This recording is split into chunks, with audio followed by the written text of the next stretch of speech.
Bem-vindo à aula 2 do tutorial de Google Calendar. Nessa aula eu vou falar brevemente sobre a diferença entre o Google Calendar pessoal e o Google Calendar para empresas ou para educação. Existe uma diferençazinha entre eles.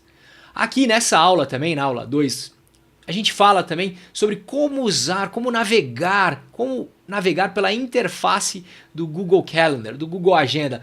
Para que serve cada botãozinho que tem ali. Além disso, eu entro um pouco no detalhe do fuso horário. Nem todo mundo usa isso, essa questão do fuso horário. Mas quem tem parceiros, clientes ou colaboradores que estão em outro fuso horário, essa é uma funcionalidade importante. É isso, boa aula para você. Se você já é um usuário dos serviços Google, como por exemplo o Gmail, você automaticamente já tem acesso a uma conta gratuita do Google Agenda, do Google Calendar. Tá? Se você ainda não tem uma conta no Google, você precisa criar essa conta para ter acesso ao Google Calendar gratuito, ao Google Agenda gratuito. Tá? Bom, eu vou supor que você já tem essa conta e que para acessar é simplesmente vir aqui, abrir o seu navegador e na barra de navegação digitar calendar.google.com. Bom, feito isso, ele já vai abrir na sua agenda, no seu calendário associado à sua conta Gmail. Tá? No meu caso, essa é a minha conta pessoal, danielmoita@gmail.com, e aqui abriu a minha agenda pessoal. Tá? Existe outro Google Calendar que é para empresas, tá? Que eles chamam de Google Apps for Business. E a única diferença entre a conta pessoal gratuita e a conta empresarial é uma funcionalidade que eu vou mostrar aqui. Deixa eu pegar uma conta empresarial que eu tenho. E é o seguinte, na conta empresarial existe uma funcionalidade que não tem na conta pessoal, que é essa de horários disponíveis, que está aqui. O que é isso? Na conta empresarial você consegue organizar um calendário e deixar os espaços vazios para outras pessoas da mesma empresa agendarem reuniões ou encontros com você. Tá? Outra funcionalidade que tem na conta empresarial e não na pessoal é a capacidade de você compartilhar toda a sua agenda com todos da empresa. Tá? Enquanto que na agenda pessoal, quando você quer compartilhar uma agenda, você precisa selecionar os e-mails que você quer compartilhar. A diferença é pequenininha, o curso toca daqui, não vou entrar na parte do Google Agenda para empresas. Isso foi só um detalhe, porque caso você tenha uma Google Agenda para empresas, fica aqui a observação. Tá certo? Então vamos começar. Como navegar nesse ambiente, né? O Google Calendar Interface, a interface do Google Agenda. Então aqui no começo tem no ícone do Google aqui, esse lugar você clica nele e você volta para essa página principal da agenda. Por exemplo, vamos aqui, vamos buscar Eva. Eu estou aqui nessa página, quero voltar para o Google Agenda, só clicar aqui, ele volta para a página inicial.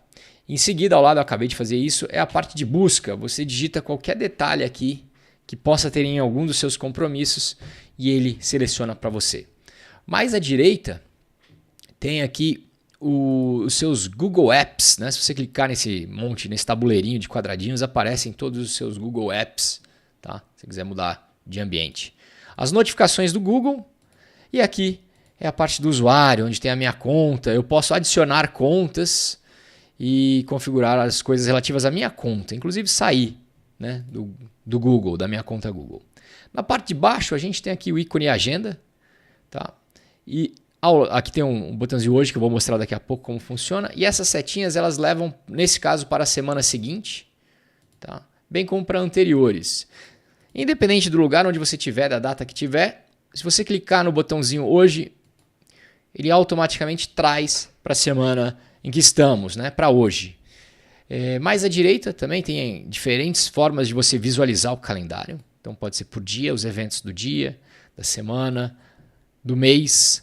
Aqui tem outro que é 7 dias, tá? Então na verdade é uma semana que começa no dia em que está. Tá? Então se a gente estivesse na terça-feira, ele apareceria até a segunda. Muito interessante essa visualização.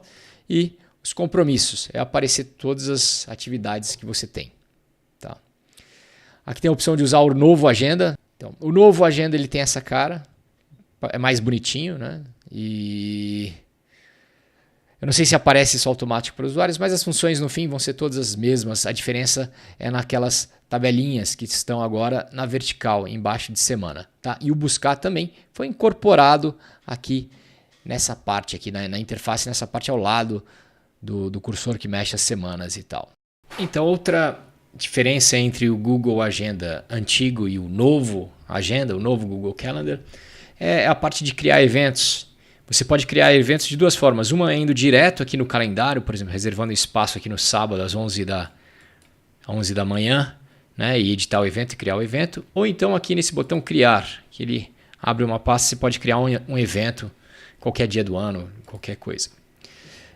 No novo Agenda, então vamos lá, vamos de novo aqui no novo Agenda, vou ficar indo e vindo, mas funcionalidades são muito parecidas. Ele tem esse mais aqui que ele herdou do Google Drive, né, que é para adicionar documentos. Nesse caso você clica nesse mais, ele cria também aquela pastinha, aquela paginazinha para criação de eventos, tá? Não é mais aqui em cima como era no tradicional, mas você também pode criar eventos clicando diretamente aqui no calendário, né? Tem a interface gráfica mais bonitinha, mas essencialmente é a mesma coisa.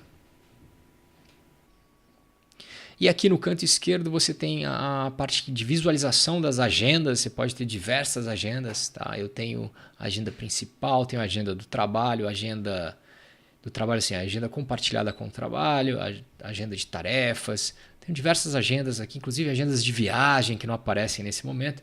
É nesse pedaço aqui onde você consegue criar agendas, tá? Importar agendas e tal. A gente vai falar sobre isso depois.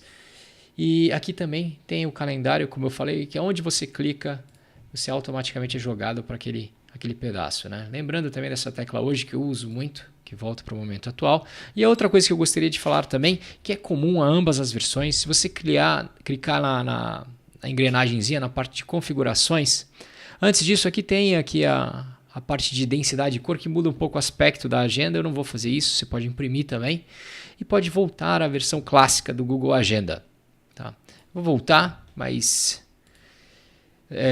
acho que o correto é ensinar das duas formas, usando as duas versões, para você ver que não tem tantas diferenças. Então, na engrenagemzinha aqui, eu venho na parte de configurações e tem uma aplicação que eu gostaria de mencionar, que é o seguinte: caso você tenha algum fornecedor ou algum cliente em outro fuso horário, né? No Brasil isso não é tão comum, mas temos fuso horários diferentes no Brasil, você consegue adicionar fusos horários ao seu calendário, né? E isso ajuda quando você tem compromissos com pessoas em fusos horários diferentes. Então, eu posso exibir todos os fusos horários e aí, vamos ver aqui, mostrar um fuso horário adicional, eu adiciono.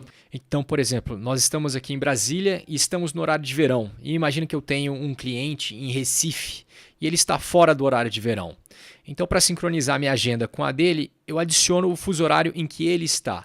E aí eu consigo, nesse momento, eu salvo, eu volto aqui, eu já vejo o meu fuso horário, tá? E esse fuso horário de um cliente que estaria em Recife. Isso ajuda muito.